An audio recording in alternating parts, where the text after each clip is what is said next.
Hi, everyone. Welcome to the Lux Files. I'm your host, Sean, and I have with me today author, psychic, TV personality, magician, clergy. I can go on and on and on, but they really don't need an introduction. Michelle Belanger, everyone. Hello, hello. Hello, my friend. How are you? I'm doing pretty good. Wonderful. All things considered. All things considered. Yeah. I mean, all those things being 2020, 2021, everything in between. All things considered. That's yeah, it's been interesting. It's been interesting. I'm getting tired of this Yeah. screen interaction. That's Yeah, I think tough. one of the things I miss the most is, like, as the founder of House Keperin, with things like normally ritual would be held in my house. Mhm. And like there's a whole section of the home that's dedicated to that. Yeah. And right as the world went into lockdown was like right before our spring equinox ritual. And I made the call like 2 days before of like, no guys, I know we're not officially in lockdown, but I think we shouldn't do this. And we have not really done anything in person since then. And it's just so hard. It is. It is. Well, I'm sitting in my ritual room right now, and this is where I make all of my products. And normally, my group tends to congregate here for rituals. Although we'll go, some other members they'll host on occasions. But yeah, this room has been devoid of life, which is really unfortunate. I mean, maybe not devoid of life because I basically exist in this room and in this room only because I'm so busy with my business that I'm just. Yes, seriously, it's just like candles, candles, candles, incense, candles, candles. It's insane. And when this first happened, like last spring, and Canada locked down, it was the second week of March. The first 2 weeks were fine, normal business, and the last 2 weeks of March, it was as if I didn't even own a business because there was no stores, there was no distributors, there was no online sales, and I really panicked there for that 2 weeks because I'm like, there's anyone who's a small business owner will know this 100%. Small business owners don't have plan Bs. No, There's no like, oh, okay, well, I'm just going to shut down and go back to my previous job. Well, my previous job was in Texas and I'm back in Canada. So, there's no plan B. But then my business just exploded to the point where there was last October, I did more sales in that 1 month than I did in all of 2018. Oh, wow. Like, wow.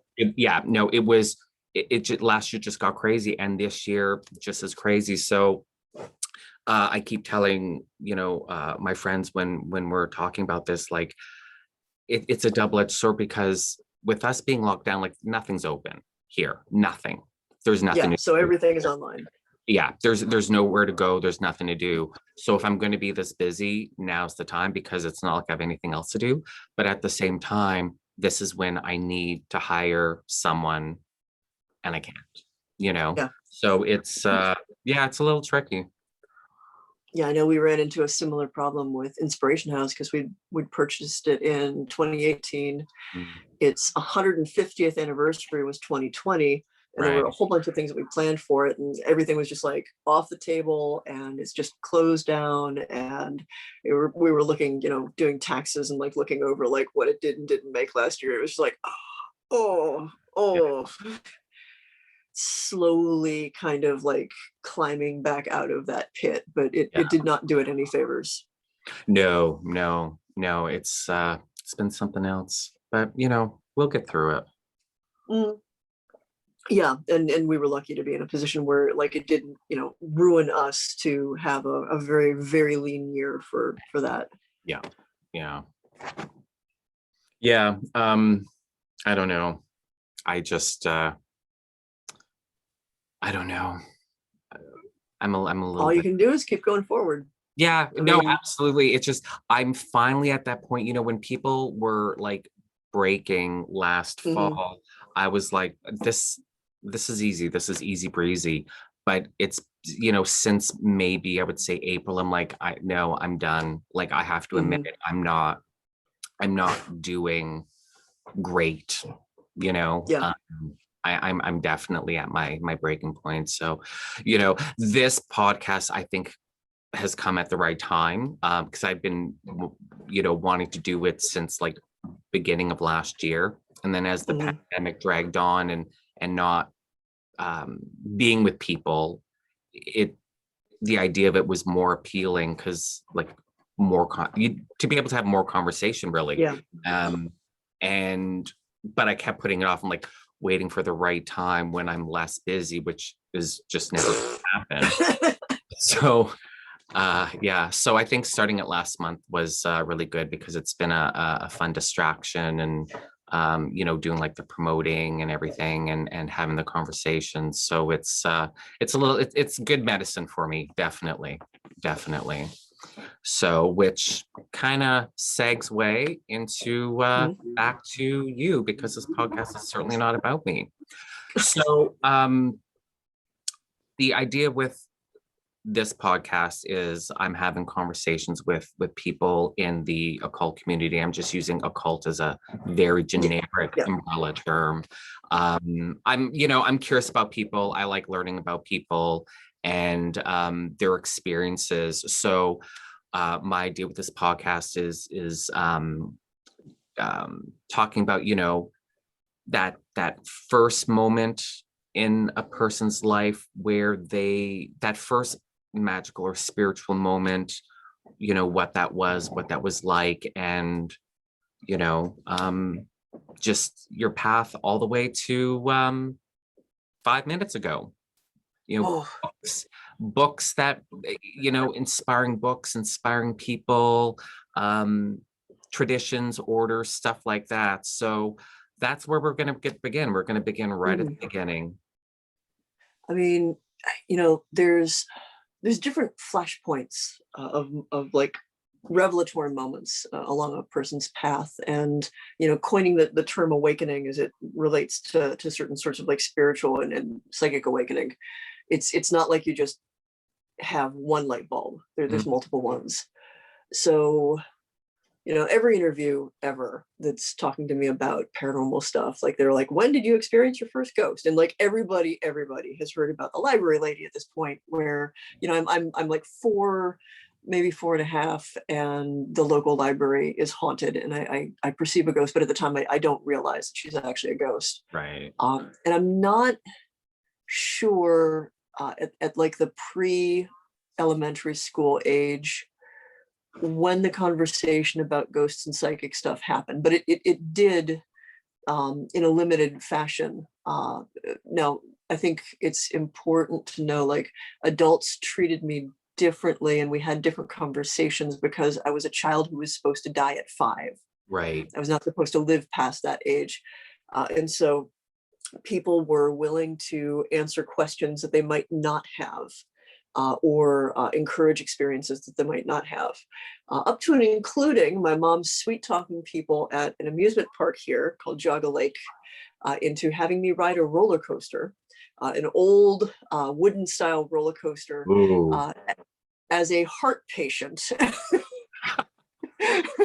who was not big enough really technically to be able to ride the ride. But like I was there, and my mom was like, my daughter's probably going to die when she has this surgery, like in the next couple of weeks, and she really wants to ride this roller coaster, so could we just please get her on here? And I rode the fucking thing like 5 times. Like I thought it was the best thing ever.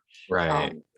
So I got treated differently. I had different conversations than what you might expect. I think I was already kind of precocious to begin with, and that meant that I started a lot earlier with things than other people. So uh, in the 70s, there was a similar thing in television where there were a lot of shows about the paranormal and about the occult. This is pre-Satanic Panic, so it's actually cool and fun stuff. Like there were things on parapsychology and ESP. There was, Sasquatch and Bigfoot shows. There was, In Search Of, that was just kind of like all the different shades of weird. And there were, fictional shows. And the one that I remember that was probably weirdly formative for me was called Shadow Chasers. And it was on when I was in first grade, and I was super into it, to the point where I, with John Cicilla, who I wonder if he actually remembers this or not, we formed our own paranormal team. We were our own little ghost hunters. How old were you? I was very first grade. Oh, I was in first grade. That's what, like 6? Let's see, what, 7? Probably 7. Okay. 6 or 7. Yeah. And like was kind of annoyed that they're really like, we'd go into the woods, or like we'd go to the edge of the recess yard, and just like, it's not like we had equipment, and it's not like ghosts would just pop out and say hello. And the thing was, like, neither of us really wanted to make it make believe. Like we wanted to go somewhere, but of course we were like very limited because we're in first grade. Yeah. So, the drive to explore stuff was there, and my family. I was raised mainly by my grandmother, who her last name was Mahoney, so they're Irish, first or second generation immigrants. Maybe I might be off with that, because family stories were kind of, only Aunt Rita was the one who seemed to keep track of anything, and she was always a little. She had, as they call, the gift of gab. So I wasn't sure if the stories were stories or if they were history, and it was. Okay. It's only been currently, as I've been like kind of research it, to go, oh wow, I thought she made that up, but look at that's real. Oh goodness. I mean, I was a reader too, and that's a huge part of my story. I was a very early and precocious reader, a voracious reader, and I was determined to get my hands on anything that looked interesting to me. I grew up in the house with my grandmother, and the leftover school books and college texts from my mom, her multiple sisters, their brother, who was in high school when I was there and lived in the house. So like all of the summer reading and all of the college reading. And then my great aunt Rita lived with us, and she was getting her master's and PhD in psychology. So all of her textbooks were down there too. And I made no difference between what I chewed through. So like I was going through Jung at an entirely inappropriate age. Right. And Shakespeare. I tried to read the Canterbury Tales when I was 10. Oh Lord. That was the one that I was like, okay, this is, I think that this should be English, but it doesn't seem right. And nobody in the house could help me. Like it was, it just not where my grandmother's wheelhouse was. But there were also, various ghost stories, and I don't know like what it was with my school system. I went to a public school system. I'm in rural Ohio, not the place that you would expect to find books by Sybil Leek and, books by Paul Hewson, but they were in the library. And if I checked anything out, if it was weird and spooky, I read it. So I knew what a spiritualist was and what table rapping was by the time I was 10 and was super into all of it. And was also like trying to figure out like herbalism and witchcraft and treading this interesting line between here's parapsychology and the study of these psychic things, but here's also like a practical application of it. And I don't know, I guess all in all, I was just a weird kid, but delightfully weird, and sometimes the things that I did worked. Right. I think we were all weird when we were kids. Yeah. That's a qualifier, really. I was all about ancient Egypt at that age. I was obsessed with ancient Egypt, to the point where my father would bring home roll ends of newspaper paper. Because I was a voracious drawer, and they're like, okay, well, these newspaper ends, we can get them for free from the local newspaper instead of spending ridiculous amounts of money on paper that I would just go through. And so I was so obsessed with ancient Egypt to the point where I'd get my friends to I'd unroll the paper, make them lay down like this, outline them, and then draw an Egyptian sarcophagus. So everyone got an Egyptian sarcophagus. So, Oh, that's fantastic. Yeah. Yeah, most of my paper that I drew on was, Aunt Rita was a social worker at Cleveland Psychiatric, which was an asylum, an institute. And it was like all of these basically take pads of like her the intake examinations and like assessments and stuff, and I just flip it over, and yeah, some very weird stuff, I'm sure. I could see you with those intake forms from an asylum as a kid, getting your friends together and being like, let's play asylum. Here, fill this out.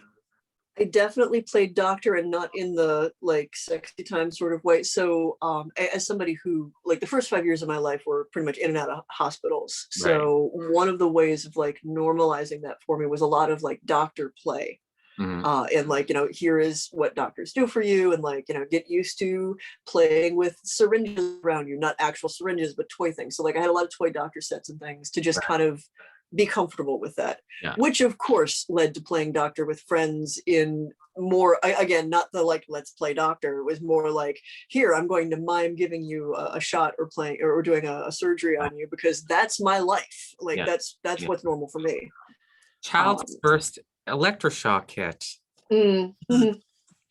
My other favorite thing to do with that, unrelated to that, was like I don't know when I got into it, because I've always loved horror and gothic fiction as well. Like and could obviously tell the difference, but I would create these elaborate like haunted attractions in the basement with like little ghosty things on wires made out of trash bags, and I didn't have a doll that did not get mutilated in some way to look like a spooky thing. Yeah. Like that was just I did the same thing. I was obsessed with Nightmare on Elm Street. yeah. So I don't know. The intersection of like games and role play and horror and like Edgar Allan Poe and Bradbury, the witches from Macbeth, and psychic stuff and paranormal stuff, and like just and vampires too. Christopher Lee's Dracula particularly, and all the Hammer horror stuff. Like just this fascinating stew of my childhood, and the fact that there was no book that I was not. There was one book that I was not allowed to read. My grandmother loved Stephen King. I grew up Okay. reading Stephen King at an incredibly early age, and there was only one book that she wouldn't let me read, and it was one of his collections of short stories. And it was the one that had the story that got turned into Apt Pupil.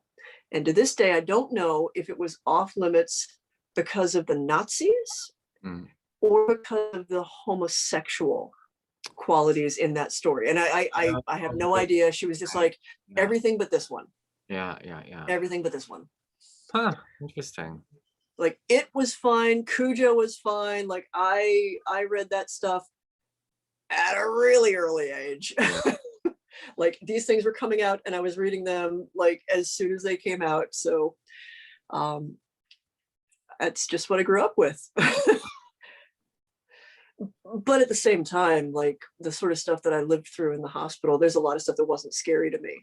Right. As a result, like I'd already dealt with the scariest stuff. Like, we had deep conversations of you may die, and this is what death is like, and this is what might happen. And, these are consequences, and those are heavy conversations to have before the age of 5. Well, and how do you even process that at the age of 5? Like you can explain to, someone who's the age of 5 what death is, but they like how do you even comprehend something like that? I think different kids will be at different stages and different ways of understanding them. I think that I was a little bit more together than most kids at that age for whatever reason. There were a lot of so I should say also, like, reincarnation is a big part of things for me, and there's a lot of good arguments with some of my early unusually precocious behavior that I adults would frequently identify me as old soul, that sort of thing, and I really did seem to approach the world a little differently. Right. So and is it because I died a couple of times before the age of 5? Is it because I was going to, like, chicken and the egg, it kind of all of the above? Who knows? Yeah. So with all of that, thrown together in your childhood, the fiction and the books and everything, how did that come together or did it come together Hmm. at an early age as like sort of like a sustained kind of cohesive magical practice or anything like that? Or did that come much, Hmm. much later? It it evolved. So by 13 or 14, I was like actively looking for and realized that there were people who practiced this stuff and that there were elements that were real. And I definitely danced back and forth because with Aunt Rita as also an influence, there was a keen awareness of the role that psychology can play in people misleading themselves into experiences, which Mm, really shows in a lot of my writing where like I always like step back and go, okay, here's how we can be objective about this, and here's how to analyze, and here is why it's important to understand how sensation and perception work in the human mind, how we process all this, because that's a part of it. um, at that point it's the early 80s, and we're starting to get into the satanic panic, and so stuff is not as easy to get a hold of. There's still a few books on ESP and parapsychology, but like witchcraft and magic, much trickier to get your hand on. Weirdly, uh, one of the first things that I was able to find was an old copy of Barrett's the Magus, and I think it's oh, only because nobody at the Walden books had the first clue what was going on with that book. So I had like Barrett's the Magus, and I think Richard Cavendish's book on the Black Arts, which was I think I got it like a secondhand sale at one of the libraries, I love and I got that. my first. Yeah, yeah, I just poured Mhm. through it, and I got my first tarot deck, uh, Okay. which bought on my own and like tried to figure out how to work with, and I was aware at that point that I did not fit as a Catholic, Mm. even though at the same time I was very active in my church. I started the junior choir, really big on like volunteer stuff. Got very frustrated with my church because it became very obvious that like the most the most visible people were the most hypocritical, and there was a lot of stuff that made me go, first of all, I don't fit here. Second of all, you people suck. Right. uh, there was an experiment that I did at my church, Uh, and I've considered going to confession at that church over it. Not that I feel that I need to confess, but that I feel like the current priest should probably hear about this. okay. Um, so I experimented while I was a tween in the junior choir, with the idea of thought forms. Uh, Run across it, and the idea of like if you put enough energy into something, like you could make something that people could experience. And so this is at the time where I'm starting to like get some training in actually how to do this out of books. Nobody's giving me any ideas of like what morality or ethics would be. So I'm just like, hey, I can do it. Let's try it. And I'm also still trying to be like, but I like some of the people in my church, and like there's things here, like this is an outlet for my singing. So what if I gave the hypocrites something to believe in? Maybe it will like scare them into actually believing what they should be believing, which is being kind to one another. And like, okay, so our church, being Catholic, had this, somebody donated this enormous, slightly bigger than life size, incredibly graphic, post-coital looking crucifix. So you've got, Jesus in all of his like ecstatic death glory on this thing, front and center in the church. And he's the only thing he's wearing is like a little bit of like just some flimsy white around his waist. That is that crown of thorns, lots of blood, sweat, and just this. Oh. So he's got his O face on up on the crucifix, so you just and basically literally described a gay rave, but go on. what I mean, Yeah. there's a reason why there's so many Catholics that either come out of that as like somebody in the kink community because you spent your whole childhood being told that this is perfect love. Yeah. I mean, like there's a lot, or you end up being witchy because the ritual, and you like the idea of the ritual, but they just seem to have lost something with it. Oh, anyway, so. And I think I've only told this once before on any kind of anything. So Okay. we're getting some fun things. I spent all of the time in between singing, when we're sitting there in the 5 o'clock mass for the junior choir, me and my two friends, and I would stare at that crucifix, trying to imbue it with just enough energy so it would look like it would like maybe be breathing, like maybe the blood was real, like actually trying to give a sense of a miraculous thing. Okay. And I just took all of my like 15-year-old focus and stuck it in that thing. Weeks go by. And then there's a day where we go in and the crucifix is not up anymore and nobody will talk about it. Uh-oh. And I have to find out kind of through channels that they took it down because it was freaking people out, because people were seeing stuff with this crucifix. So they brought somebody out to perform an exorcism on the poor thing and smashed it up in the garage of the church. Wow. So the moral to the story is don't do it on something they can destroy. I don't know. The moral to the story is with great power, it would be great if somebody had taught me some ethics while I was learning the stuff I could do. It helps. I mean, it definitely helps. Yeah.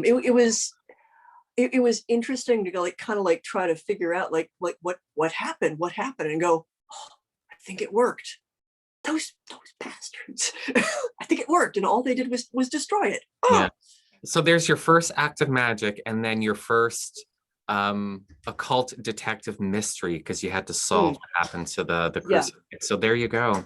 But you know, in a way that's kind of strange though, because it's like, okay, well, if people are seeing Jesus on the crucifix breathing, let's say, isn't that like, doesn't the Catholic Church, like, aren't they into like, oh, let's make money off of this? This is now I shouldn't say tourist attraction, but a tourist attraction. So come watch Jesus breathe.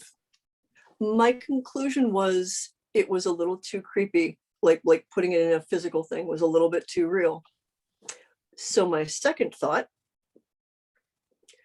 because they were feeding us on a lot of stuff on Fatima, and the Virgin and all of that, was like, all right, well, if I put it in a physical thing, and some of them are freaked out by that, okay, well, the logical conclusion is it works. So how about I don't put it in a physical thing so that they can't then destroy the thing that I did. So I focused for the next little while on basically creating a motherly figure, like something that would be this warm, almost golden presence, like conjuring all of the traditional Catholic ideas of the Virgin as this supportive presence.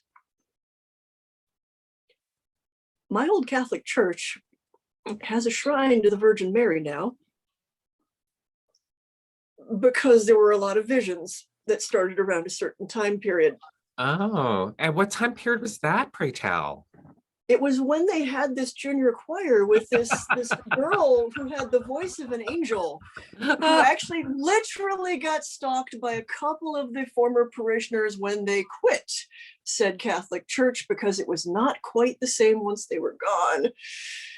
And I really, really seriously, I'm like, so should I just go to confession and say, hey, I did this thing, but at the same time, like, you know, clearly, like, the whole point was like, okay, well, if I make a little seed and their belief can feed into it, like, just let it be what an egregore is supposed to be, like let it do its thing. So that happened, you know, a couple of years ago. And a few. Yeah. And, you know, so if people are, you know, now there's a Mary shrine and people are, I mean, I'm not sure what you do with, you kneel and you say the rosary a lot. That is pretty much the Catholic solution to, right, like they're Mary, you are, because I know they're not worshiping her per se or whatever, but doing whatever they do at a Mary shrine, they're feeding into that egregore. It belongs to them now. Oh yeah, no, it totally does. So, like I said, every once in a while I'm like, but should I? No, that's fine. Like if it's working for them, that's cool. Yeah, It's probably closest thing to a goddess they're gonna get. Yeah, for sure, for sure. I mean, they've been feeding into it. They're getting something out of it. It's almost like it doesn't really belong to you anymore. It belongs to Oh them. yeah, no. No, So and so I wouldn't see the need to be like, oh, just FYI, I did this yeah. thing. But by the way, I think maybe I had something to do with that. It, Yeah. mostly it's the complication of like, I when because we see it on Witch Talk now. Like you see the kids who like they've got a lot of spark and a lot of power, but like not a whole lot of common sense, and they don't know how to sort through the sources. They Mhm. get a lot of conflicting sources. It doesn't mean they can't do magic. And actually, in some respects, when you don't have boundaries, you do some of the most potent magic Yeah. because it doesn't even occur to you that you shouldn't or Right. that you can't. Yeah. You're like, this seems like a good idea. Yeah. And off you go.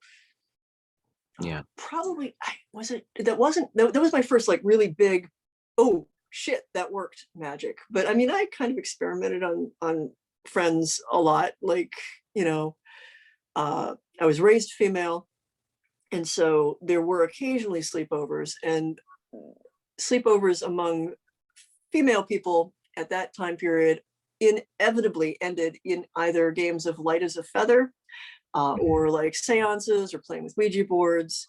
And I pretty universally used that as a way of kind of like stepping back and observing like when people were clearly lying to themselves and making stuff happen, or like sometimes stuff that really looked like more psychokinetic, but they Mhm. mistook it for ghost because they were so excited about what they basically kind of like experimenting with like what are people doing and how are we doing this, and is there a way to influence it from like standing over here in the corner. Mm. Interesting. Now, as an aside, quickly, because you were talking about like the beginning of the Satanic Panic and books, you know, becoming hard to come by. Mm. Do you think that the 80s and 90s, that real surge of very harmless looking white light, new age, and do as thy will, but what's the Wiccan read? Harm none, do And it as and it harm none, do what thou, and it harm none in word, thought or deed, do what thou wilt. yeah.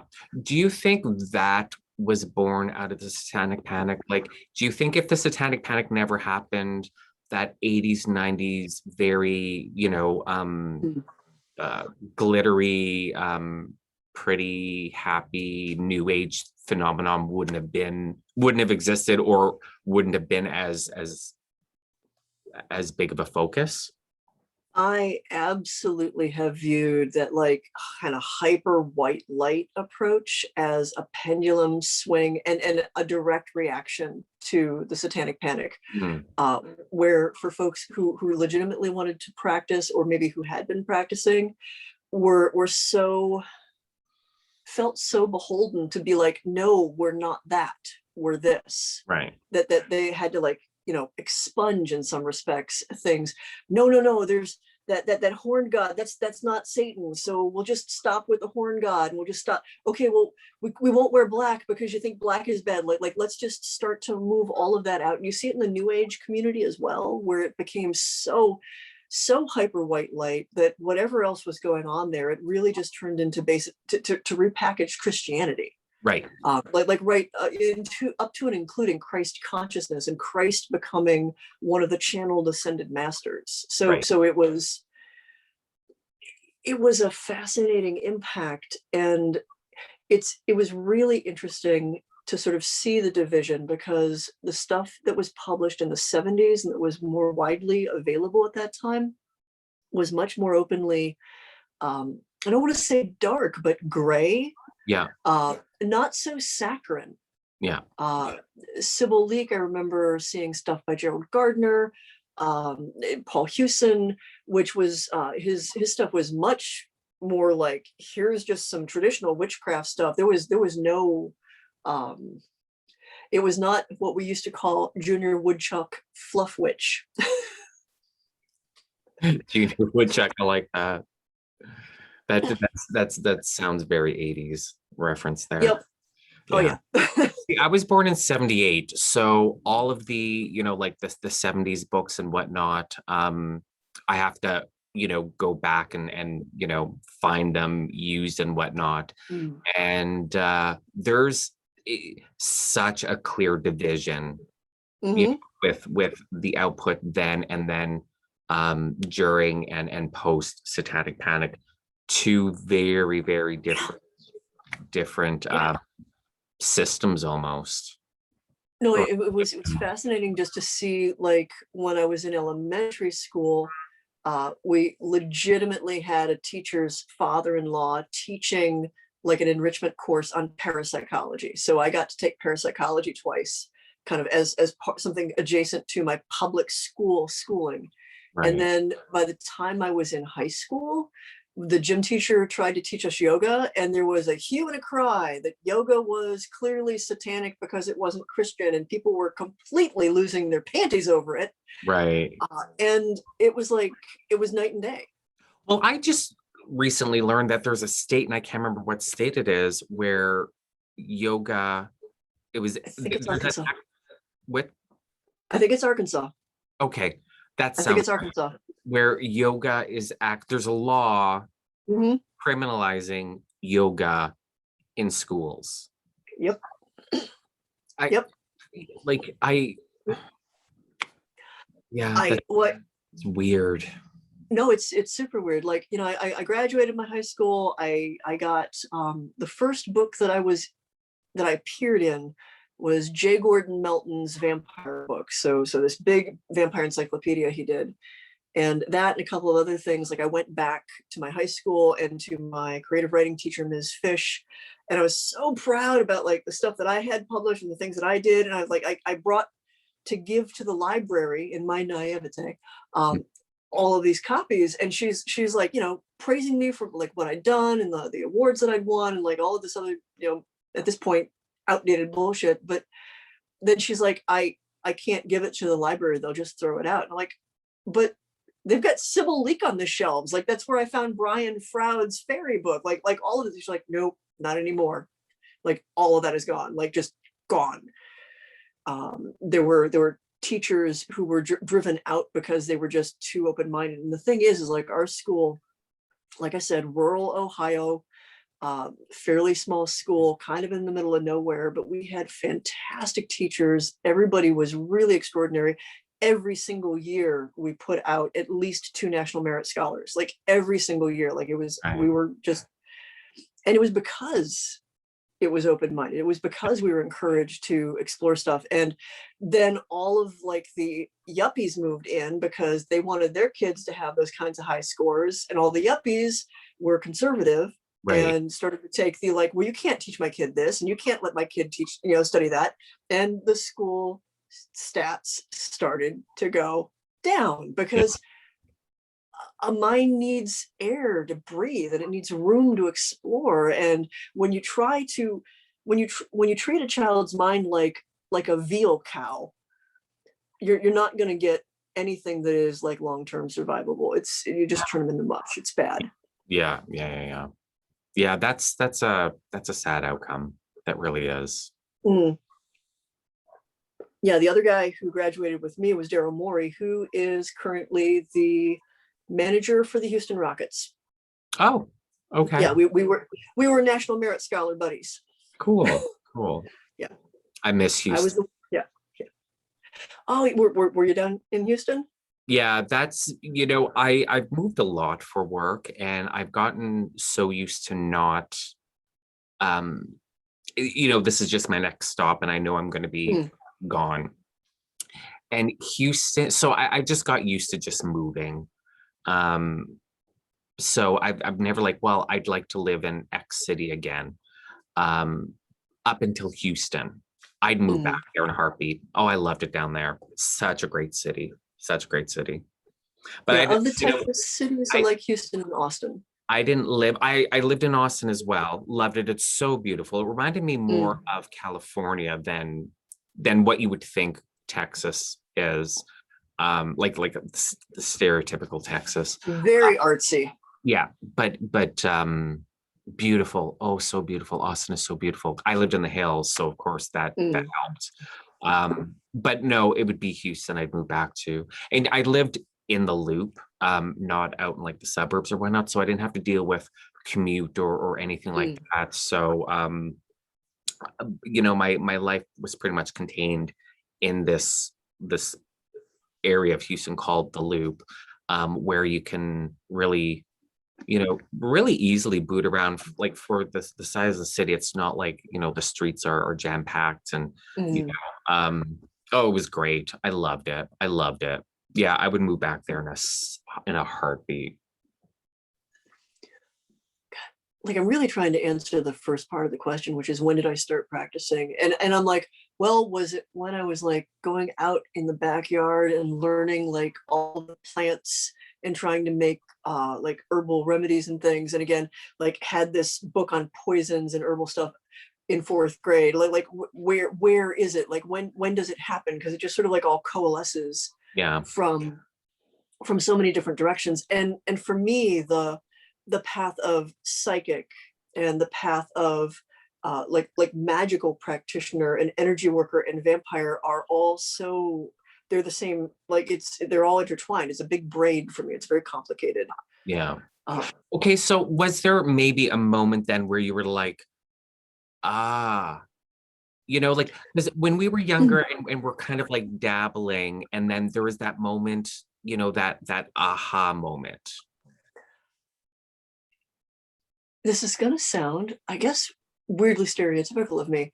um it was the first fan convention I went to. I went to a Star Trek convention with my buddy, who he and I were the two people who made up the Doctor Who fan club. Because let me also say that I was a horrible geek and nerd. Like it was me and Chuck Nelson, and we were the Doctor Who fan club.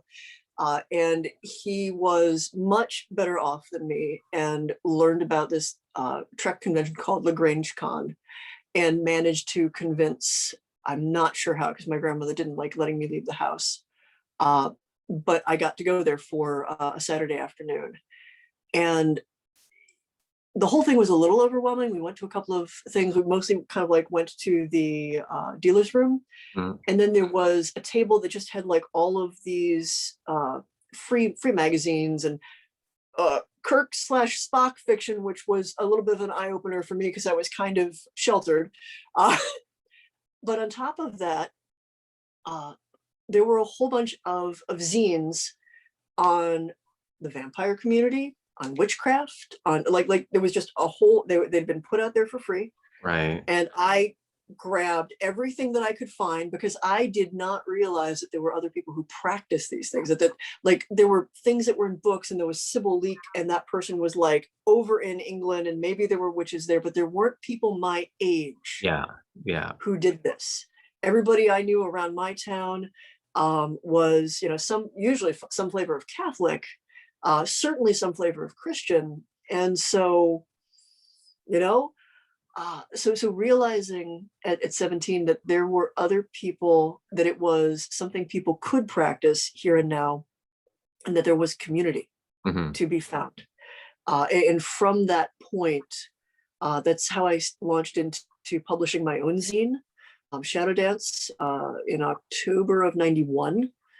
And that, from that point forward, and going to college and kind of meeting people from different backgrounds, and not from this very tiny insular little town in Ohio, um, that was sort of this is a viable path. Right. Okay.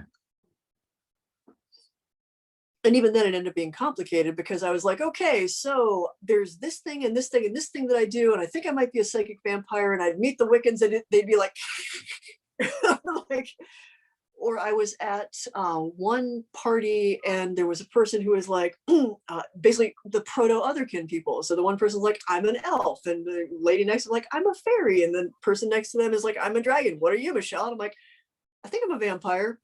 And all three of them on cue, those don't exist. Oh my And I'm God. like, and I'm just like, I'm no, I'm just no. Like I'm Oh, willing to meet you, wow. but no, sorry, bye. That's funny. It That's was, funny. yeah. You know, I got run out of more groups than accepted for yeah, many years. people need to realize, like, people that are younger than us, Michelle and I both being in our 30s, so everyone in their Totally. in their 20s and what, like, just people young. The 90s were the dark ages. Mm. You know, the 90s for magical people, for LGBT people, the 90s were still honestly the dark ages. Good things were happening in the 90s, but they really were the dark ages. And as shocked as I was when you were like, when they said to you, vampires aren't real, and that's just shocking, not because they said that, but because the elf, the fairy, and the dragon. Right. Right. No, that was the thing that got me. I was like, I went in going, okay, so there's people who practice witchcraft, and there's Wiccans, and there's pagans, and there's this and there's that. So like clearly we can have a conversation about different points of view. Yeah. Not always. No. And especially earlier, really not. And again, that whole satanic panic, they heard vampire, they're like, oh, are you a satanic? And I'm like, I don't think so. But yeah. I mean, how would that be bad? Yeah. Is that bad? I guess that's bad. All right. I'm just gonna stop talking to you now. Yeah. Yeah, the 90s, I remember, like, we were all, you know, us little good neo-pagans. Vampires were bad, necromancers. Mm-hmm. But meanwhile, I mean, that's a very narrow definition of necromancy if you're gonna. Right. Oh my, that made me, that was a sticking point for me too. Like I was like, but you're talking to spirits. Yeah. That's necromancy, you know. Yeah. The 90s weren't great. It was just complicated, and it was people fumbling around trying to like each carve out their own little bit of thing. But in my opinion, living through it and observing it both, you cannot define yourself in the negative space left to you by somebody else. Basically, you can't define yourself by what you are not to somebody else. Like, you have to define yourself as what you are to you. Yeah. And so if you're stuck and hung up on what your dominant culture is telling you you aren't allowed to be, and all of your conversation is a response to that, you're not being genuinely yourself. You're just having an argument. Yeah. And that was so much of these early subcultures, especially then. And as things were transitioning to the internet, and like where different boundaries were getting like knocked down, but sort of redefined. And it was, we wouldn't be where we are right now without it. But wow, was it messy? Yeah. It was incredibly messy. Yeah. I think on reflection, people were trying to like carve out kingdoms, you know, and with kingdoms come kingdom, or queendom, and so very specific rules and who belonged and who didn't. And I think, again, on reflection, I think it was unintentional. But nonetheless, it existed, and it made for some messy circumstances. It certainly didn't enhance the community. As much, you know, if that, you know, that never took place, I think we would be a lot farther along community wise than what we are. But it was interesting. Yeah. It was an interesting time.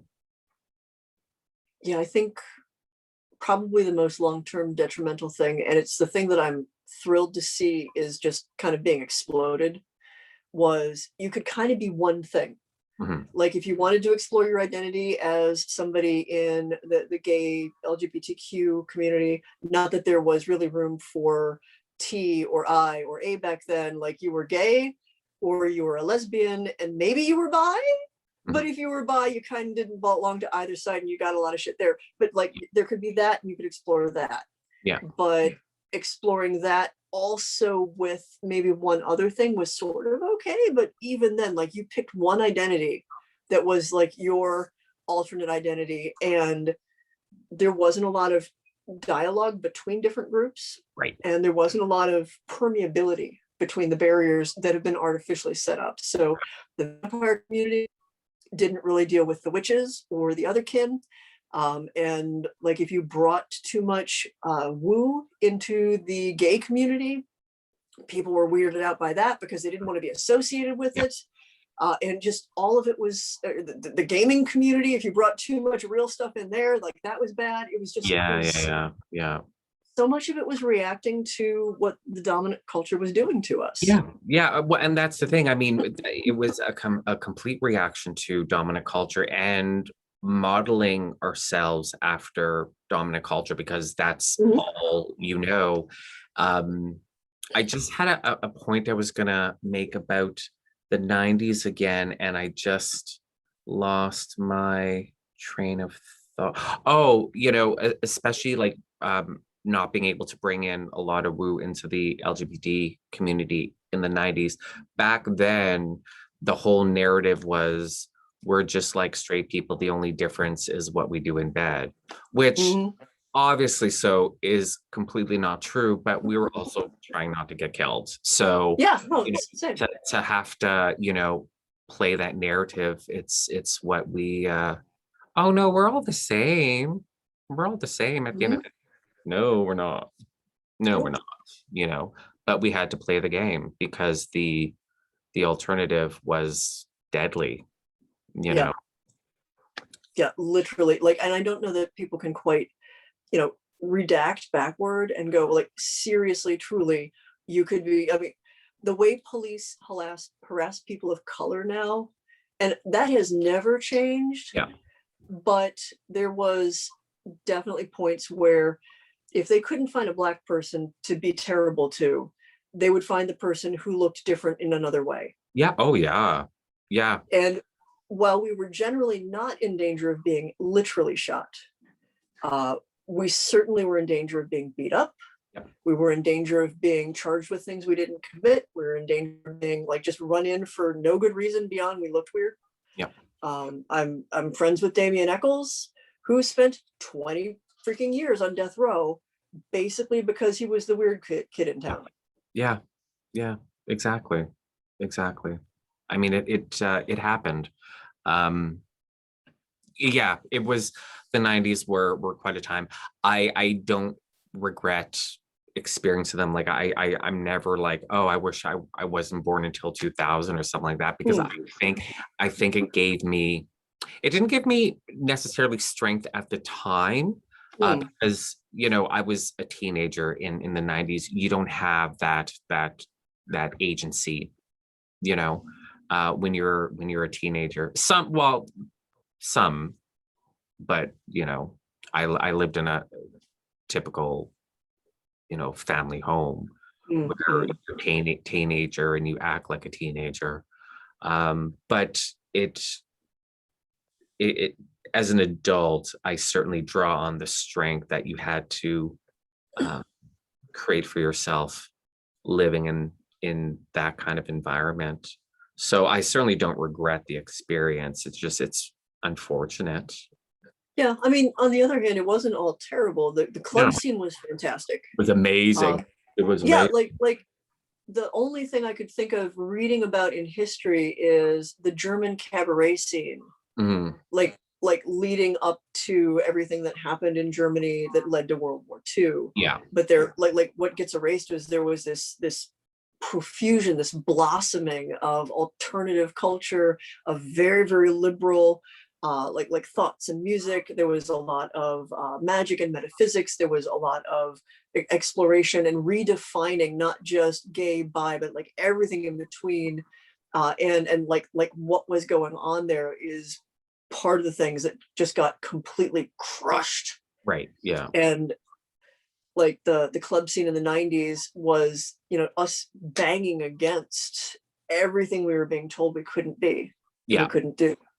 Yeah, and that's why it was so great, and that's why you don't have that same sort of club scene today or even 10 years ago, because you need that level of adversity to have that kind of experience. And I think you're right on the money when you're referencing the German cabaret scene of the Weimar Republic. Yeah.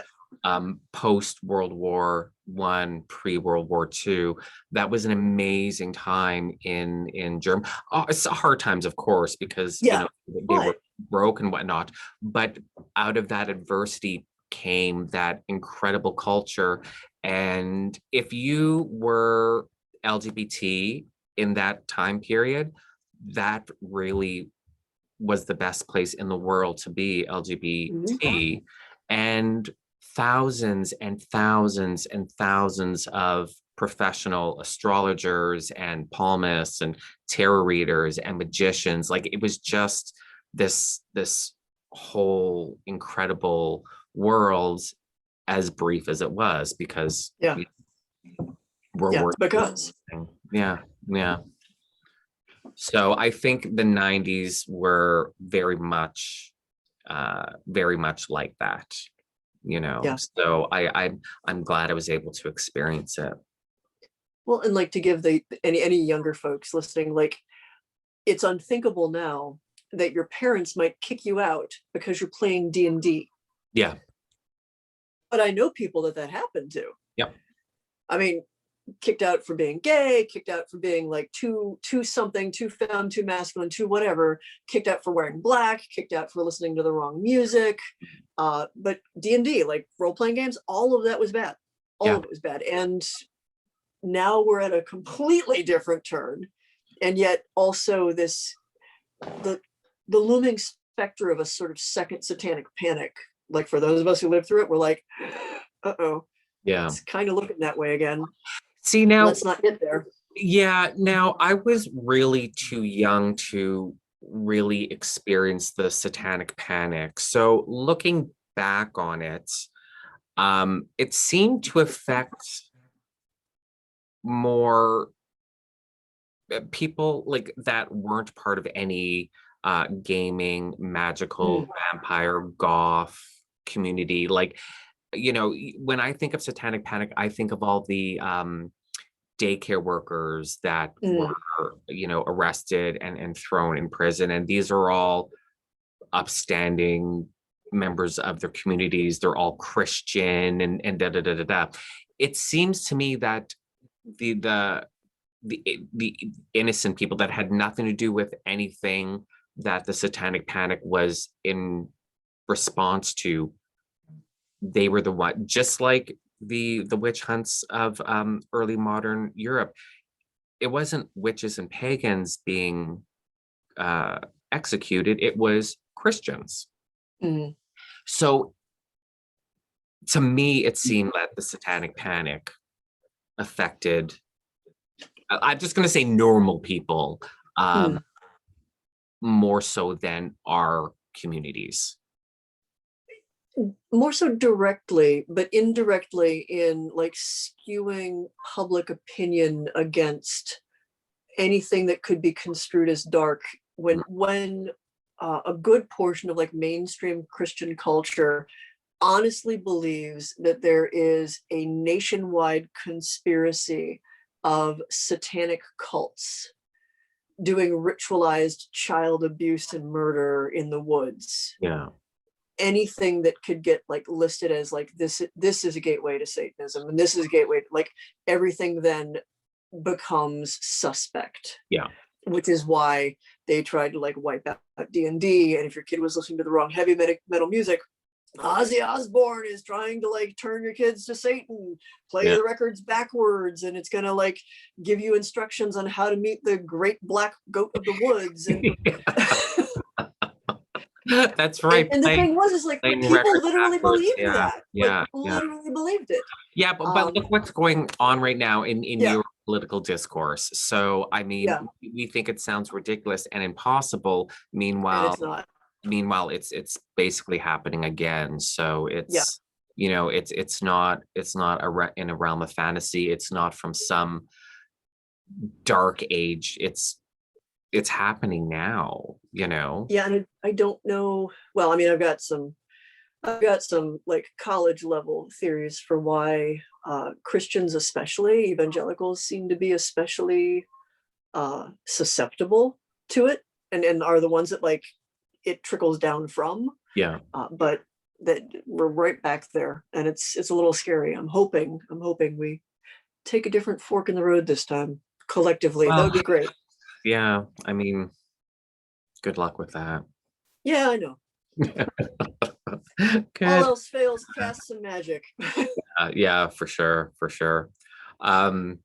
So I think we covered your teenage high school years. So college, that seminal time when we all are supposed to become responsible adults that show up to class on time and don't drink. Yeah, see, I was straight-laced and straight as an arrow, and actually turned out to be allergic to alcohol. Right. So college was very, I was a full ride scholarship, National Merit Scholar, Honor Society, and was determined with my full ride to like get as much schooling in those 4 years as possible. My ultimate goal was to become a college professor. I started off in English literature, Brit Lit, and creative writing. Hit a point where I was like, well, I kind of already know how to do most of this and have studied a lot of this. So I ended up over in the psych department, realized that I could not hack statistics at all. Had been raised where like you didn't ask for help. So like the idea of a tutor was like just not even something that occurred to me. Right. So once I like hit my head against statistics to a point of like, I think there's something broken in my head, which they didn't have dyscalculia as something that I understood at the time. I have dyscalculia, as it turns out. So like the fact that I could be like, I understand this in theory, I can't put it on the paper, I don't know what's going wrong. But long story short, it meant no major in psychology for me. That bumped down to a minor, and I switched over into the religious studies department. All said and told, there was like, I forget like what, Brit Lit major, religious studies department major, psych stuff in there, and a creative writing thing. All kind of, I took a lot of classes. Like Right. I was focused. But at the same time, none of that was taking up enough of my time or my energy. Like I was bored. Right. I was carrying like the full course load that they would allow me to, and I was bored out of my skull. So I started an underground magazine, and I started writing the Codex, and I started experimenting pretty extensively and running like study groups where it wasn't so much that like I'm teaching people things, but I was like doing, I based it sort of like off of the salon style of learning, Yeah. where we would get together and we would all like hang out like little decadent dilettantes and talk about stuff, and do poetry and like energy work, and sometimes like decadent back rubs things.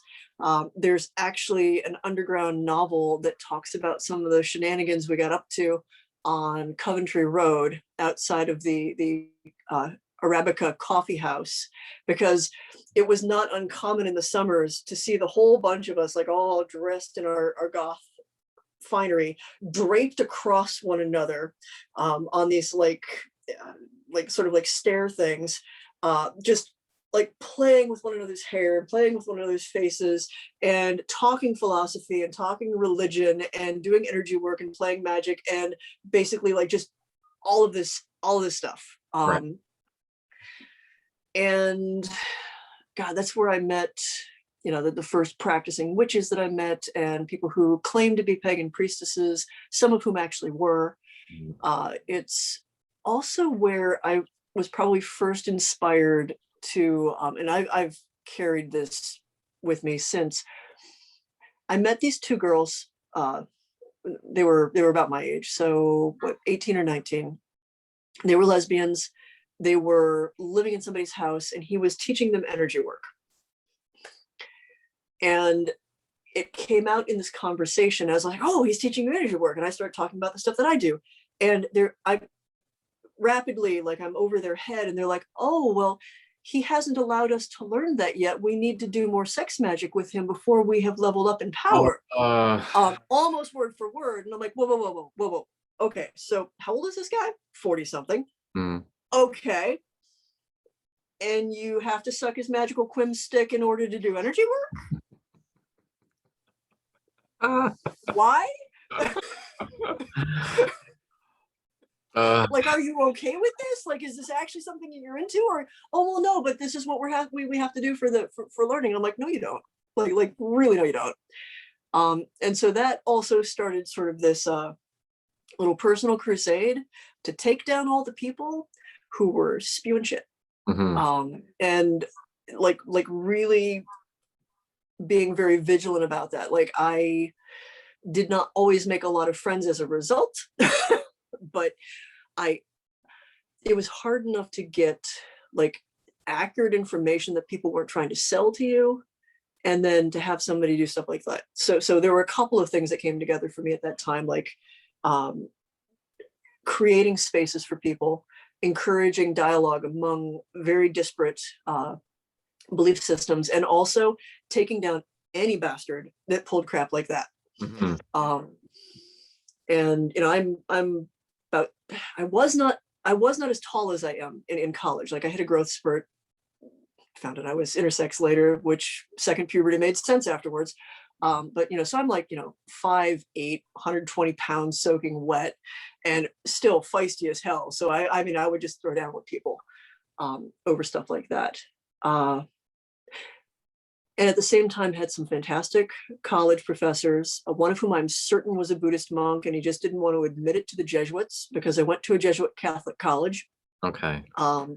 Had a couple of interesting conversations with the regional exorcist, got to take demonology, like from the freaking Jesuits, and like really started to put together my spiritual views and what that meant, and how that was adjacent to witchcraft, but wasn't really the same thing. Did not seem to certainly didn't fall in with how witchcraft was being presented to me by most of the covens at the time, which was very mother goddess, very gender essentialist, very focused on life and fertility and sex and things that I was just like, yeah, but I mean, that seems great for you. That does not work for me. Right. Yeah. Which led to kind of getting on the ground floor of shaping the vampire community, which was everything that wasn't. Right. Spirits, death. Instead of like light and life, it's darkness, it's shadow, and really ultimately practicing the same types of magic, like profound stuff. There's a lot of power there. It was just, I think our culture split us off, and it's really neat to see us now where like those two streams have come back together, and you almost don't need different terms to differentiate them. So yeah, college was me wrestling with my identity as a magical worker, especially as a vampire, somebody who needed and relied on the life energy of other people to kind of keep myself going, to fuel a lot of my abilities.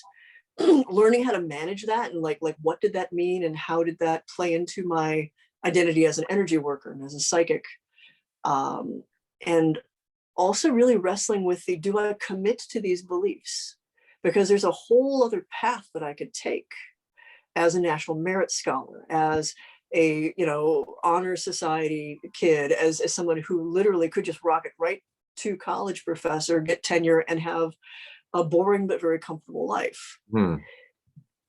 That would pretty much require me to go, yeah, but I can't dabble in these things, because who gets tenure if they say they're a vampire? Like, you have to fit yourself into a box. Yeah. And realizing that the box was not for me. Yeah. Good old academia. Yeah. The box was just not for me.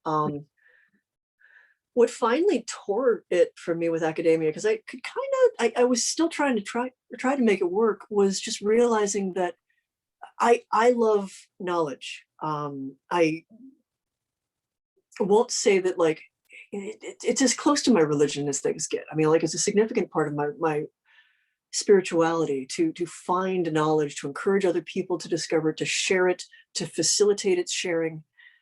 And that meant that I held academia on this enormous pedestal that, as it turned out, it didn't deserve. Right. And what tore it for me was finding that so much of academia was not about sharing knowledge.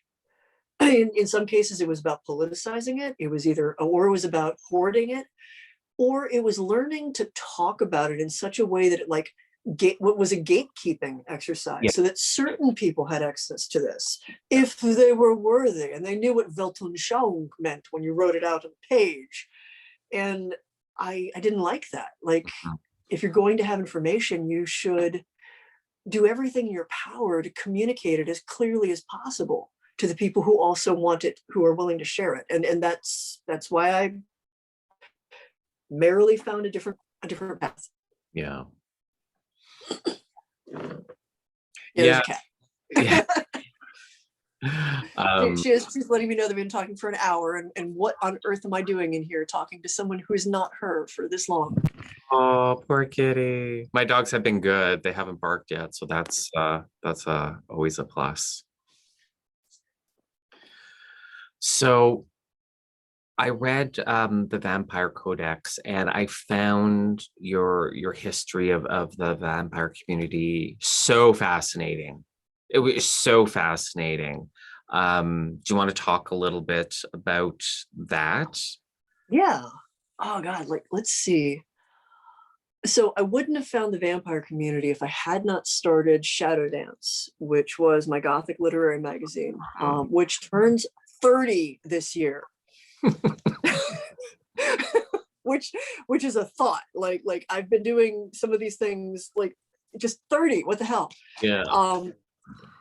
So that was on the surface all about like fiction and poetry and stuff, and especially because of the time, it was also the cover for like experimenting and reaching out and communicating more really. Like, okay, so here's the figure of the vampire archetype, and we're telling like great horror stories and horror erotica about it, but like, what is it really to you? So this pen pal network grew out of that. And there were other groups that were starting to form at the time. And this is all before the internet, so it's all snail mail. Yeah. Newsletters and fanzines and like actual pen pal networks. And I'm trying to think of who all I first contacted with through that stuff. There were a couple of people who turned out to be like major players later. Chad Savage, who isn't directly involved in the vampire community, but did a whole bunch of art with things like with White Wolf and stuff like that. And the role play community kind of was woven through all this as well, because similarly to Shadow Dance providing kind of a cover to talk about the real stuff through art and literature, role play let people have a place where they could meet in person and socialize, and a conversation. You could talk, you could kind of like spot like who's actually into the occult, who's actually into witchcraft, who's actually into this. And then at the Denny's later, or the IHOP, you could be like, so here's this other thing that I'm into. How about you? And from that, a community grew. I was a little too young and innocent at that time to be part of the kink community where the same thing was happening. Right. Where it was okay to talk about like blood play, the power exchange or energy exchange and dominance and submission. And so there was a whole other part of the community that was there, like Mistress Viola Johnson, who wrote Dump Here, Child of the Blood. And that's very much the perspective she was coming from. And all of it was also intertwined with the Gothic club scene. Because again, here's a place where we could congregate. The vampire was a sexy figure and a mysterious figure, something that was part of the art and the music and the poetry. This sort of like mysterious androgyne being of the shadows that was held up. And we could, again, outside of the art and the music, go, hey, what does this also mean to you? There was, in Ohio particularly, it was more like probably witches' covens, where there were like little knots of people who were practicing, learning from one another, doing different things. And on the coasts, there were thriving club scenes. Woven through those were much more organized groups. The most striking of those was in New York City. It turned into this elaborate court system where you had houses and you had courts, and everything revolved around going to these big clubs, and it was all VIP sort of stuff. It got to a point where folks who were wearing the fancy vampire ankhs in New York City were such a ubiquitous sight as vampires that one late night riding the F train with a couple of folks from one of the vampire clubs, there was just like some gangbangers who like looked over and they were like, oh, yep, there's the vampires. Like just they knew exactly who we were. Years later, I ran into people working for Paranormal State who were from New York City, and they were like, hey, and they remembered some of the places. They remembered what, like, it was a whole thing. Yeah. Just, God. And it was always, and it remains somewhat complicated because you have the people who practice vampirism as kind of a magical path, and you had the people for whom it was part of their spirituality, and you had people for whom it was more of a kink, and people for whom it was more of just a lifestyle where this was an archetype they related to, and like the cowboy to somebody who's super into country western, it's this sort of ideal that informs their art and their music and even their style. And all of these things kind of converged under the umbrella of that. So kind of like how some people will describe some content creators as like aesthetic witchcraft, like not so much like practicing, but just more of the aesthetic, the style, and it. Okay. Yeah. The vampire aesthetic was a significant part of it. Called lifestylers. Yeah. There's a couple of different terms for them, but they were the ones that made up like the really flashy surface of it. Right. And they were also, quite honestly, like the most financially sustaining to the clubs, especially on the coasts. Right. The people who liked it as kind of like as dress up, and maybe they dabbled here and there, and some of them definitely found their way into something as a spiritual practice or a magical practice. And some were like, we have the same argument that you will find in the witchcraft community of like, are you born a witch? Are you initiated as a witch? Right. Must you be initiated by another witch to be a witch? Can you self-initiate? Like, can anybody be a witch? Same thing in the vampire community. Are you born? What defines this quality if you are vampiric? Do you have to be like initiated by somebody else? Mostly we are like, nope, doesn't work that way. Yeah. But it helps to have somebody who knows what they're doing teach you what's going on, kind of like walk you through that. Especially again in New York, that became this very elaborate system of sires and childer, a lot of stratified social stuff. There were elements of the BDSM kink scene that kind of got pulled into that with dominant and submissive, and it's a strange tangle, right, worthy of a lot of anthropological study, honestly, at this point. Oh yeah, absolutely. I think it's so far removed in time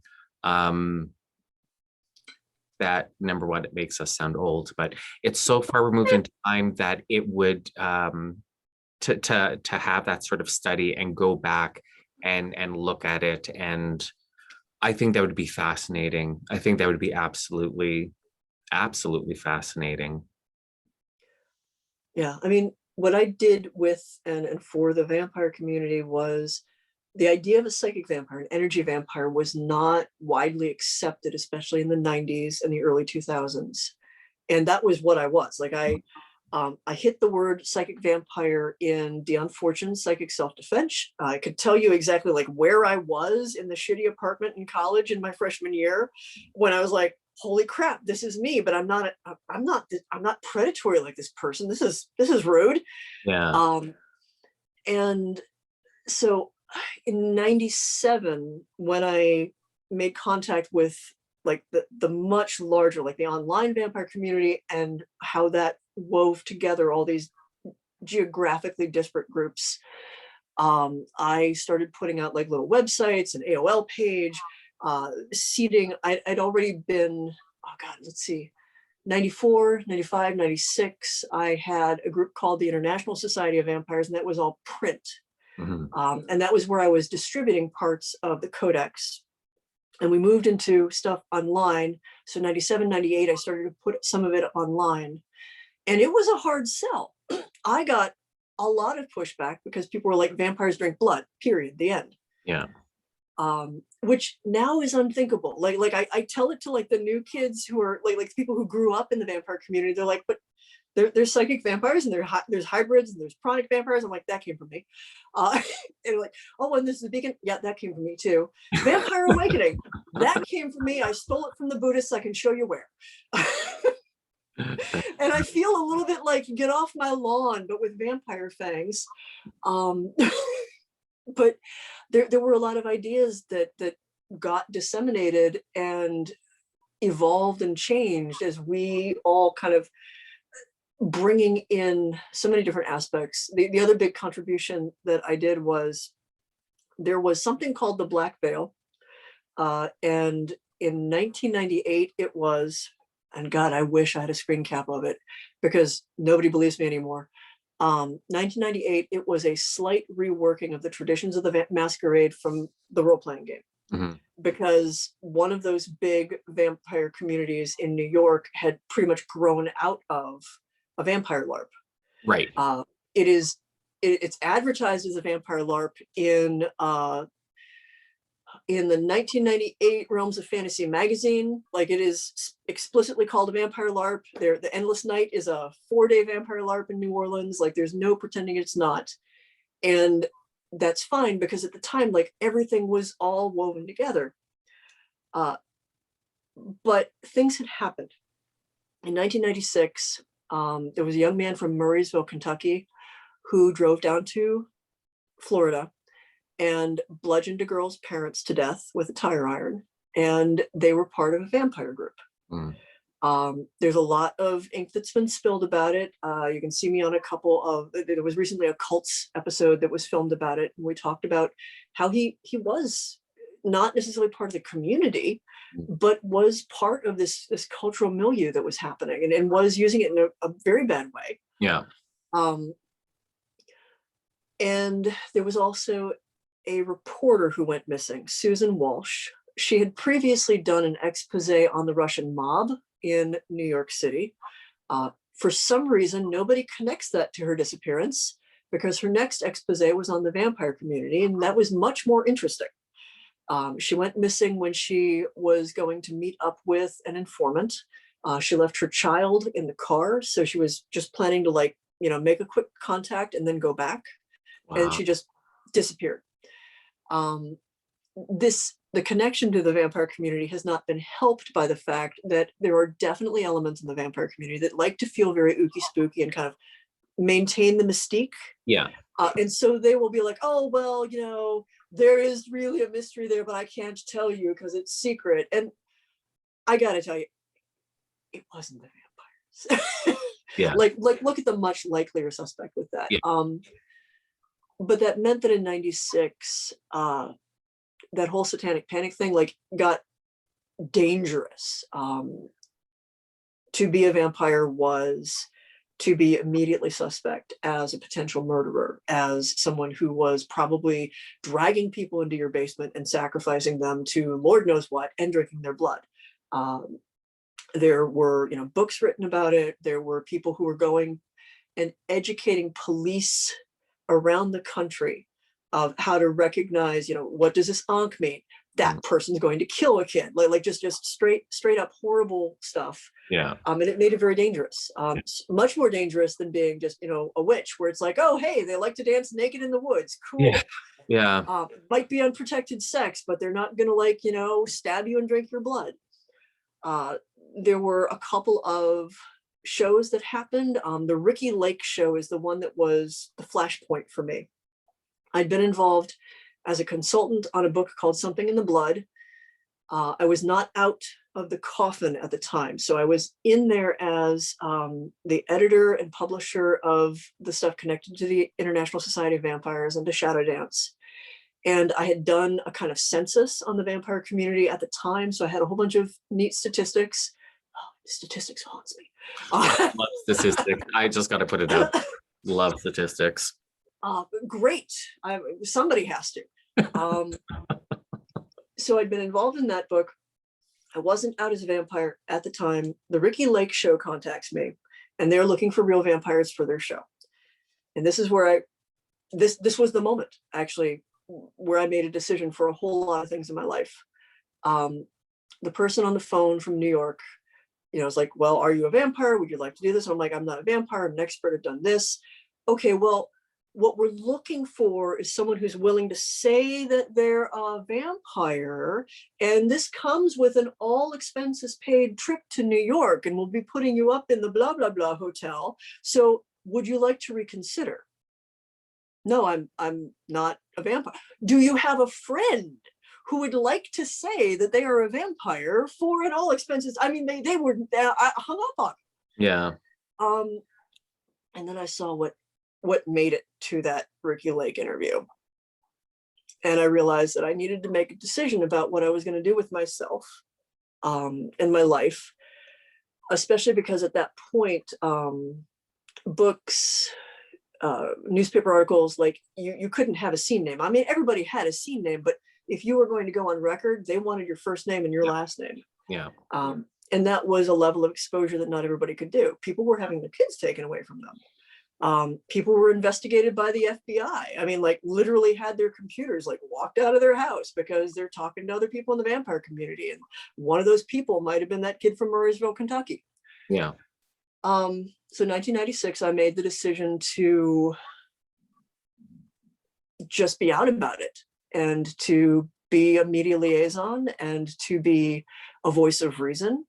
And the next 10 years was anytime a kid in black shot up a school or did something terrible, I ended up on some television show or radio show or something as this is what this community does, and kind of tangentially talking about the goth community. And like, here's where this person is an outlier, and here's where we don't do that, which leads back to the black veil.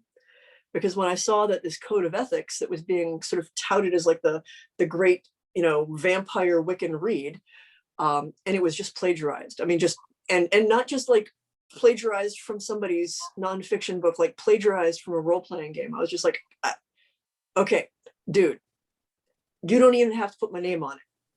Let me rewrite it. Just please let me rewrite it.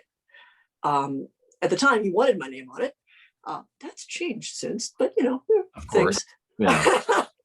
But I rewrote the Black Veil and turned it into, at first it was 13 rules, and we cut it back down to 7. But for the longest time, and I think still, it is the most widely recognized code of ethics used within the vampire community. Right.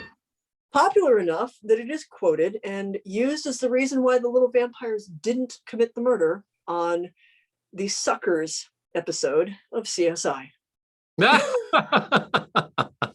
Quoted on CSI. Oh, well, there you go. Yeah.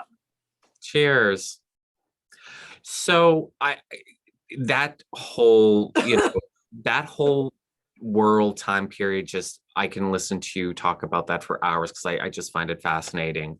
But one thing, like, I know about you, college vampire community, and then nothing up until Paranormal State. So you made this like, I'm the, not in an ego way, I'm the vampire spokesman.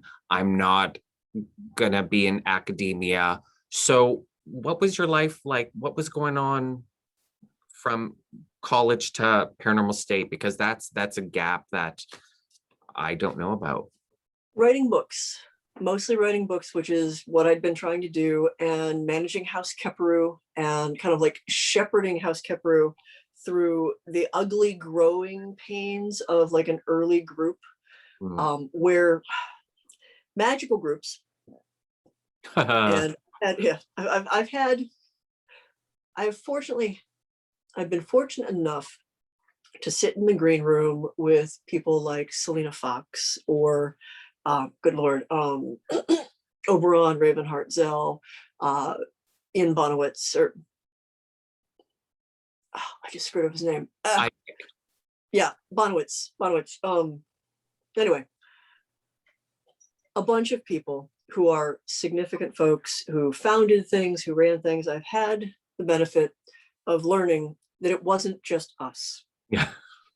That when you put a group together, it doesn't matter how high your ideals or how hard you work, people are complicated. Yeah. And group dynamics are really complicated.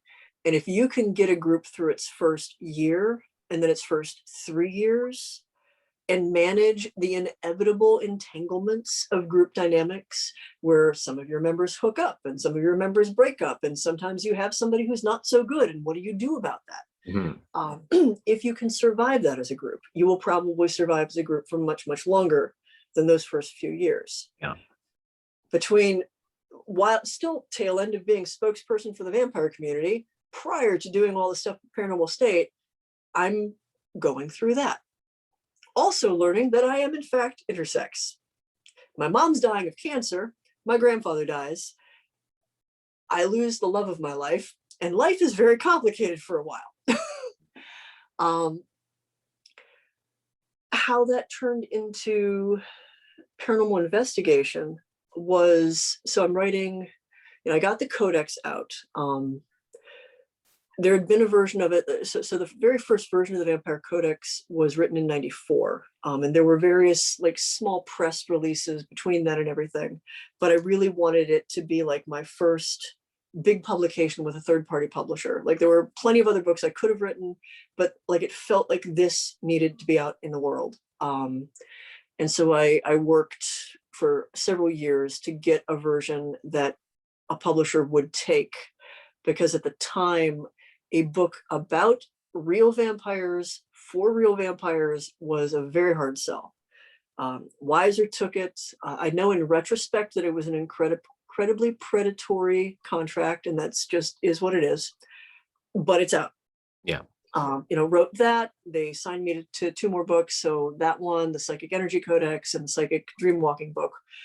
It was not my choice to put Psychic in front of every one of my books. They thought Psychic Vampire Codex was what was going to like pull in the other people into psychic stuff. I had different plans. They had different plans. They won the end. Yeah. So I'm writing stuff, and I'm incidentally, my tablet here that I'm on is sitting on the Psychic Energy Codex and the Psychic Vampire Codex, like right now. Well, the Psychic Energy Codex was my response to the number of energy workers who read the Vampire Codex and were like, we like a lot of the techniques in here, but we're not vampires. So the vampire stuff is like not our thing. Right. Could you write something that, just energy work? And I also had enough friends who, like, their parents were like, well, what are you into? So I wanted to write a book that like you could hand to your mom or your grandpa or whoever, and they could be like, oh, energy work, cool. Yeah. This is something I can get into. You're still weird, but not a killer. Yeah, exactly. So, and I was also recording, oh Lord, I was still touring with Earn. So I also do music. Right. And recording with Nox Arcana, working with Monolith Graphics. So in that time, like there's a lot of different things that are going on. Yeah. Which are important because the music and the books are what got the attention of Elfie Music and Josh Light, who were working with the Paranormal Research Society at Penn State before there was a television show. Right. They used to run a convention called UnifCon, and I think I can actually say this. Fuck it, YOLO. It was the opinion of Elfie and Josh that somebody that they worked with was a psychic vampire and didn't quite understand that he was vampiric. And they really wanted someone who was an expert on that topic to come out and converge on like paranormal energy work and also vampirism, sort of in the hope that the person they worked with in PRS would recognize what was going on with him. Right. And so they encouraged that person, Ryan Buell, Mm. to reach out and have me come out and speak at UNIVCon. And unbeknownst to me, they were being scouted at that very UNIVCon to end up having this television show.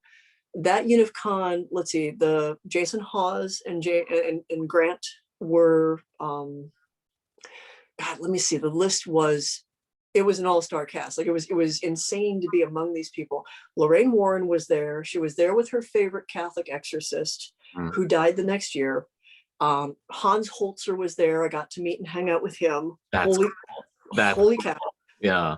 You know, the Ghost Hunters guys from Sci-Fi, Chris Fleming, Lloyd Auerbach, who I adore and is just like the funniest person to ever be sitting in the back of the room with and kind of like trading back and forth some of our opinions of Wait, Warren.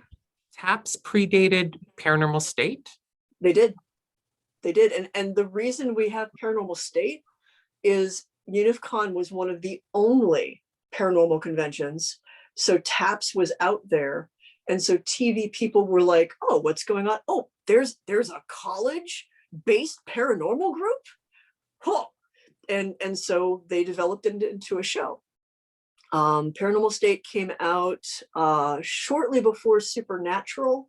And it's really interesting, like watching Supernatural and seeing like some very similar like looks and themes and like just trying to figure out like what was going on with that. Yeah, I don't remember TAPS. See, I thought like I have a soft spot for Paranormal State because I remember it as being my first paranormal investigation show, but it may have been TAPS. Well, technically it was Dana's. She had her God, I can't remember what it was called, Ghosty Girls or something like Ghost Girls, something like that. Something like that. Here in Canada, she's from Ontario, my province, but she's Southern Ontario, and I'm up in the middle of nowhere up here in Northern Ontario. So they had like one season on Space Channel. Okay. But besides that, I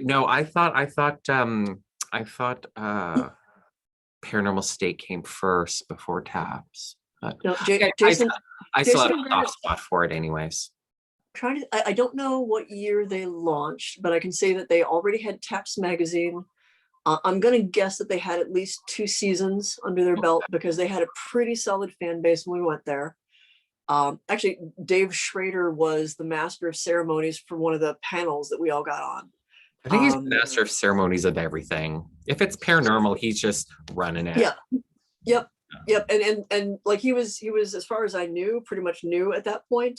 Met Chip Coffey there. Like it was just sort of this big stew of things.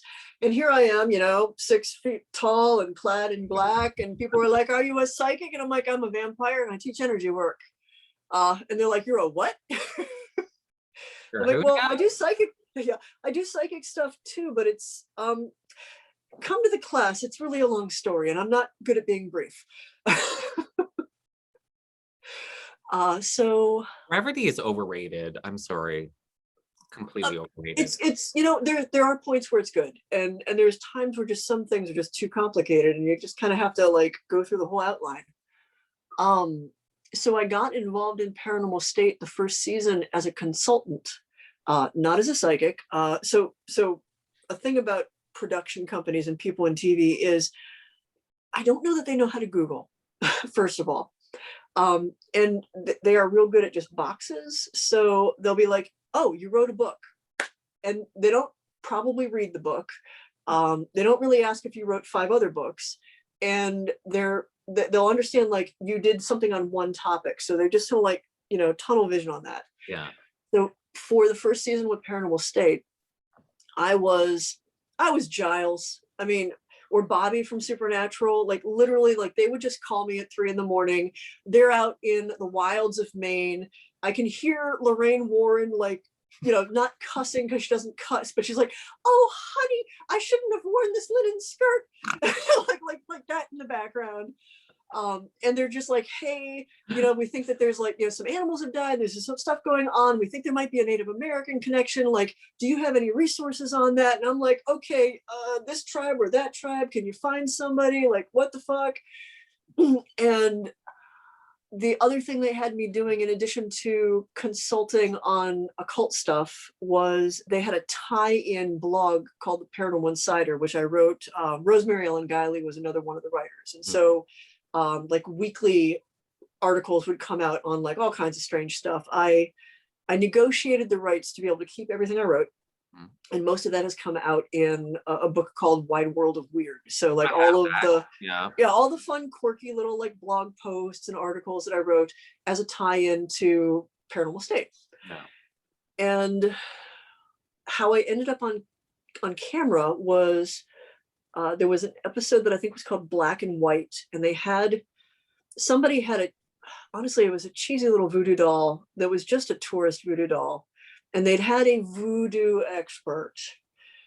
And even the people on TV could tell that their voodoo expert was not.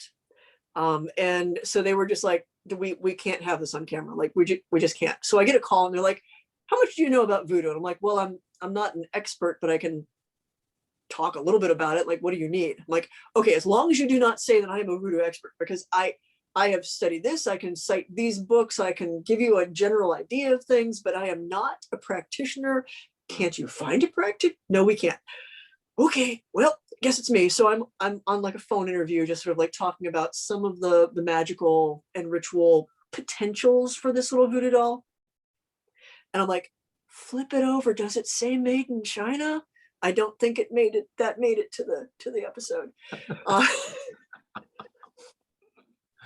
But how I got to be the psychic on Paranormal State is because we took a wrong turn on a logging road in Oregon. Elfie Music lost her brother and her father in rapid succession while all of this was going on. These were mostly bookish, introverted college students who suddenly had a 3.5 million viewing audience and were rocketed to like fame kind of overnight, and they were not prepared for it. There was nothing that the production company did to help them prepare for it, and they were just like, everybody dealt with it differently. And on top of that, Elfie is dealing with incredible personal tragedy, and also trying to navigate the fact that she was raised in, her dad was a very, very well respected, brilliant Thelemite. Oh, I didn't know that. Oh, wait, no. No, you don't. You probably didn't know that, because on the show, they present her as Wiccan. And she is absolutely not. She was raised a Thelemite. She is a highly trained ceremonial magician. Incredible pedigree for stuff like that, which they just like glossed right over, because all they figured. My personal theory with Paranormal State is somewhere back in like the production company, they were like, wouldn't it be great if the Buffy Scooby gang were actually like paranormal investigators? And I, honest to God, like they just somebody cast Elfie as Willow in their head, and Josh Light as Xander, and Ryan as Angel, and I guess that made Sergi Buffy. I was Giles with Spike's fashion sense, like this whole thing, and you can kind of like go down the whole line of like where Katrina fits and where Taddy fits. Like you just, it's a fun mental exercise. And I mean, they're doing it for the money. Like you know, you can't be too hard on them, because they need to do what's going to work on you know, what's going to make it popular and have people tune in. I mean, that's what they do. You can't be too hard on them. Well, but for us in the community, like I would have much preferred Elfie the ceremonial magician, Elfie the ceremonial magician on the show. You know, as opposed to Elfie the Wiccan that the LBRP in the middle of a pond. Right. Like, well, you didn't really get, they didn't trust the audience enough to like really understand. Elfie was this, Josh Light was pagan. So anyway, because Elfie was really going through some stuff, they felt that she was kind of pulling into a shell, and they really wanted her to be a little bit more assertive on camera. And somebody had the idea of bringing in a mentor, someone that she looked up to.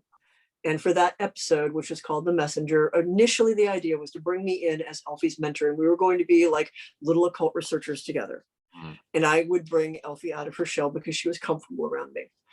And we took a wrong turn, and it was in a van with me, Chip Coffee, and one person of the crew. Every possible thing that could go wrong on this drive did. It was harrowing. We almost went off this mountain a couple of times. We had a flat tire. The person driving us didn't let us know that he was insulin dependent diabetic and hadn't expected to take a 52-mile wrong turn. And by the end of it, Chip was like, "You're psychic." And I'm like, "Well, yeah, I write books about psychic development. I thought it was obvious." And as a result, we ended up doing this. Chip went through and did a reading. They kept me separate. I went through and did my reading, and then we got to compare what we were doing. And it was really neat to see where things overlapped. Right. From there on after, I became the psychic. And shortly thereafter, they instituted the blindfold as an experiment. And I have loved it ever since. Yeah. Because you still use it in Portals to Hell. Yeah. And, which to great effect. Okay, I am being told that I should probably tap out because there's something else going on. Oh, no, it's okay. Like I will talk with you forever about this. What about a round 2 at some point? Absolutely. Yeah. I mean, I don't even know how long we've gone for. Well, we've gone for 2 hours now. Yeah. So, it flew. I talk a lot also. Yeah. So no, that's I'm fine with that. That's a great place to end it, and we can do a round 2 at your convenience, really. Yeah, I mean, honestly, just sort of like poke us and we'll figure it out.